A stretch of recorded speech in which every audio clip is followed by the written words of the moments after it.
Hello, magandang hapon mga kasari-sari ko dyan. Kumusta po kayo? Kumusta po ang tindahan ninyo? Eto na naman si Ati Tintin ninyo mga kasari. Pero ngayon, hindi po maganda ang araw ko. Ilang araw na po na hindi maganda, pero i-share ko pa rin sa inyo. Makapagbigay po ito ng aral, lesson, talaga mga kasari, at saka maging aware po tayo sa nangyayari sa ating paligid. Baka kasi po ma-experience ninyo yung na-experience ko. Kung maging emotional man ako mga kasari, hayaan nyo lang sana kasi gusto ko lang ilabas yung sama ng loob ko. Talagang mabigat pa rin po. Kung sa iba ito, alam ko maliit lang na halaga, pero para sa akin po, dahil pinaghirapan ko, pinagpuyatan ko ng halos 2 buwan, tapos mananakaw lang sa akin ng mga taong walang ginawa, kundi hindi sila lumalaban ng patas, kundi mamirwisyo sila ng kanilang kapwa. So ano ba ito? Mga kasari, may Gcash po ako. Sa mga lagi pong nanonood kay Titintin, alam nila kung kailan ako nag-start ng Gcash. December lang po, mga second week yata ng December 2023. So bagong-bago pa lang po ako. So pauna ko lang, hindi po ako mahilig mag-order sa online na ginagamit ang Gcash. Wala po ako mga subscription, hindi po ako mahilig niyan. Ako po talaga ay pangkaraniwang tao, pangkaraniwang yung kagaya ninyo na sa masang pamumuhay na umiiwas sa malaking gastusin. Hanggat maaari kinakat ko yung mga bagay na hindi naman dapat. Hindi po ako maluhong tao mga kasari. Ako ay mahilig lang na mag-ipon talaga. So ang nangyari sa akin, ngayon po ay April 13, Sabado. Nangyari ito sa akin April 11, Huwebes, madaling araw, mag-aalas 2 ng madaling araw. So si GCash po nag-notify sa akin ilang text yung natanggap ko galing kay GCash na ako daw ay may binabayaran. So, yung aking GCash, yung pera ko sa GCash, na tubo ko sana yun ng 2 buwan ay halos naubos mga kasari. Dahil meron pong nanghack ng GCash ko.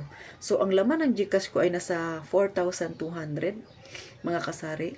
Nagising ako sa notification ni GCash ng madaling araw alas 2. Sunod-sunod po yung na-receive ko na message sa kanya. Nagising ako. Talagang nanlamig yung buong katawan ko. Pinagpawisan ako mga kasari. Nanginginig ako. Kasi po, ang sabi ni GCash, ang natitira na lang na laman ng aking GCash ay 1,800. Which is, ang laman talaga nun ay nasa 4,200. May mga butal-butal pa. Mga 4,100 plus, may butal-butal pa. So, parang nasa 4,200 na rin. So, nagtaka ako, bakit yun na lang natira sa Gcash ko? So, ako na, wala naman ako masyadong alam sa mga internet na ganito, yung mga online-online na yan, o kung ano-ano pang tawag dyan, mga kasari. So, binuksan ko yung Gcash ko. Pagkakita ko, totoo. 1,800 na lang ang pera ko. Nagmadali ako, pinalitan ko yung PIN ng Gcash ko mga kasari.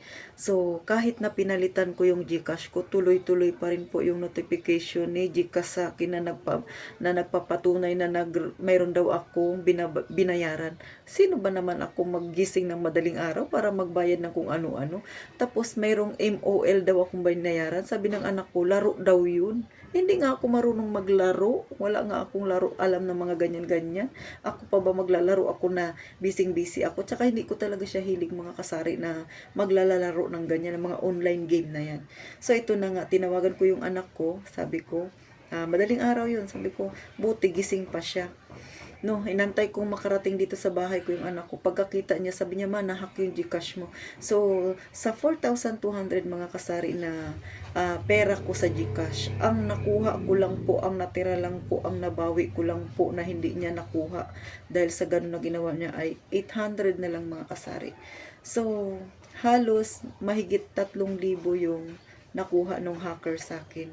Siguro sa inyo, mga nanonood sa akin, kung mapera po kayo, walang kaso yung 3,000. Pero sa akin po na pinagpuyatan ko, pinaghirapan ko ng halos 2 buwan yung tubo ng Gcash ko na yun. Mabigat po, masakit po sa loob kasi lumaban ako ng patas. Mga kasari, sa cellphone ko, doon sa pag nagte-text sa inyo na minare-receive kayong notification, yun lang po yung na-receive ko kay Gcash. Pero nung binuksan ko po yung Gcash ko, ito yung pinagtataka ko. Yung binuksan ko po yung Gcash ko, di ba, pag binuksan mo yung Gcash mo, may nakalagay doon home. Tapos, sunod nun inbox, bago QR code, bago transaction, tsaka profile. So, sa baba yun siya.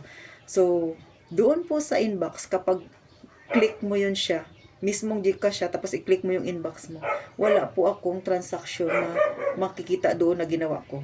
Pero kapag i-click mo yung transaction dito sa kanan, malapit sa my profile, mapapansin nyo po, nandoon po yung panay bawas ng bawas doon sa Gcash ko.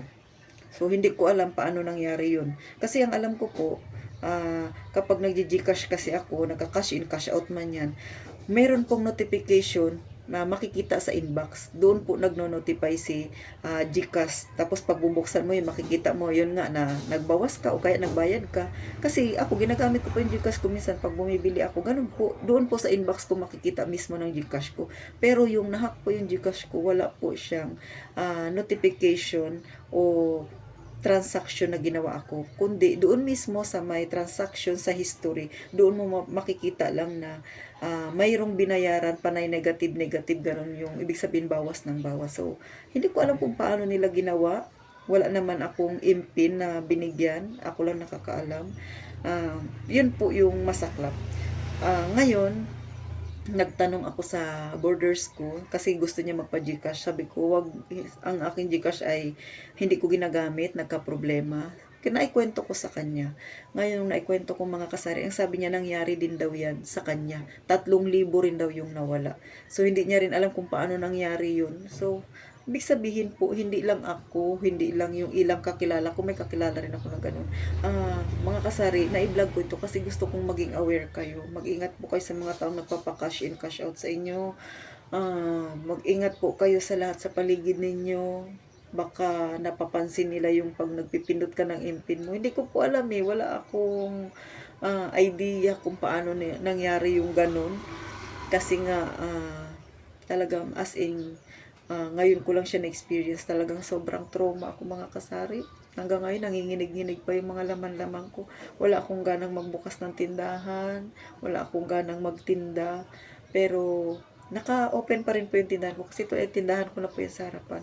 Naka-open pa rin siya mga kasari. Tuloy pa rin ang buhay ko. Pero, yung 3,000 na yun mga kasari, yun yung ikinasasakit ng loob ko. Kasi yung 3,000 na yun ay itutulong ko sana sa mother ko.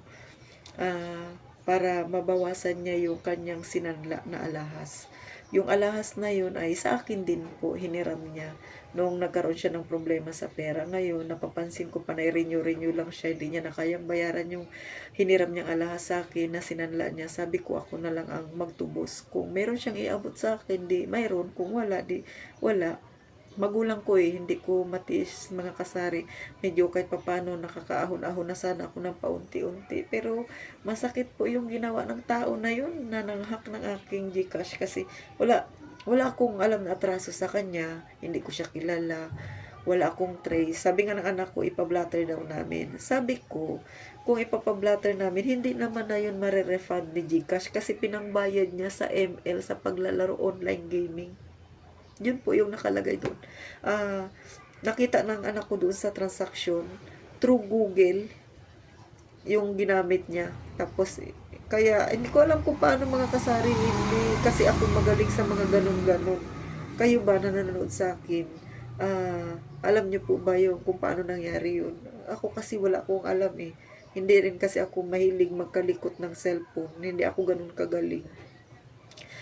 Kung mga nakaraan, nagsishare ako sa inyo ng Gcash journey ko. Ngayon po talagang sobrang trauma, sobrang down ako.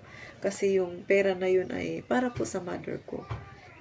Pasensya na po kung medyo emotional ako mga kasari. Kaya nga nasa kwarto ako ngayon. Kasi alam ko mangyayari ito. Ayoko sana siyang i-vlog. Pero alam ko, gusto kong ma-share sa inyo para maging handa kayo. Para wag mangyari sa inyo yung nangyari sa akin, lalo na po yung may nag-Gcash. Hindi ko alam kung paano ginawa. Dati sabi ko pa may okay yung Gcash, pero ngayon parang I doubt na safe talaga yung Gcash mga kasari. Hindi ko siya sinisiraan na ito ay base lang sa experience ko. Siguro pwede yung Gcash to bank online. Hindi ko alam po, hindi ko po siya mapapayo kasi ito ay base sa experience ko mga kasari. Mabigat talaga yung loob ko pero wala akong magagawa. Gusto kong i-share sa inyo para maging aware din kayo. Hindi para takutin kayo. Gusto ko lang na sana po ay wag ninyong ma-experience or na-experience ni Ate Tintin. Pasensya na kayo mga kasari. Ibang Ate Tintin yung nasa harapan nyo ngayon. Hindi ako makatawa. Hindi ko makuhang ngumiti talaga mga kasari. So, Huwebes ng madaling araw para Biyernes na rin yon, bago Biyernes, bago Sabado ngayon. So halos 2 days pa lang simula nung nangyari sa akin mga kasari. Hope ko na sana po wag po sa inyong mangyari yung nangyari sa akin. Sana po huwag nyo ring ma-experience yung na-experience ni Ate Tintin mga kasari. Pero pinapauna ko lang kung sa inyo maliit na halaga yung 3,000, para sa akin po na ang buhay ko ay nasa masa, malaking mahalaga na po yun mga kasari. Hindi po ako magpa-plastic sa inyo, talagang iniyakan ko talaga yung 3,000, mahigit na yun. Ngayon medyo okay na ako pero tuloy ang buhay. Sabi ko nga magpapahinga muna ako ng 1 linggo. Hindi ko alam kung mag-Gcash pa ba ako. Pero pag-iisipan ko pong maigi. Siguro gagawa na lang ako ng mga ilang hakbang para maging safe yung pera ko. Pero sa ngayon ay magpapahinga muna ako. Sa hipag ko, nangyari din daw sa kanya. Nagtataka siya. Buwan-buwan naman. Sa kanya naman, buwan-buwan nababawasan yung Gcash niya. Hindi niya rin daw alam kung bakit. Hindi ko rin siya masagot. Pero ako talaga isang transaction nga yun, limas talaga mga kasari. So paano mga kasari, hanggang dito na lang. Sana po nagkaroon kayo ng kaunting idea sa kung ano ba yung nangyari sa akin. Sana magkaroon kayo ng mga pwede ninyong gawin para maiwasan yung ganitong sitwasyon na wag ninyong ma-experience mga kasari. So mag-iingat na lang po tayong palagi mga kasari.